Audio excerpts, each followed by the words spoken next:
myself Sadan. I live in Thane. So I have completed my graduation in Bachelor of Mass Media from Murani College, Vaikala. Then I have enrolled in a 4 year in sales. Like I am into a real estate sales. I have worked with Lodha, Irandani and multiple real estate developer. But now I am switching into a digital marketing.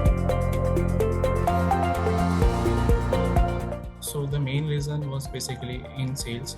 On a daily basis, I have to communicate with the customer, but I want to learn how to reach to the customer. So this is the main reason that I know how to communicate and close the deal, but I want to learn how to reach to the customer.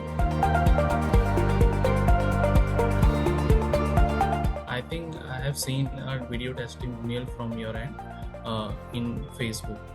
So then I have researched into the internet that what the courses you are offering, your testimonials, and the best part I have liked about that you are providing an in-house internship. So these are basically the reason I have enrolled for it.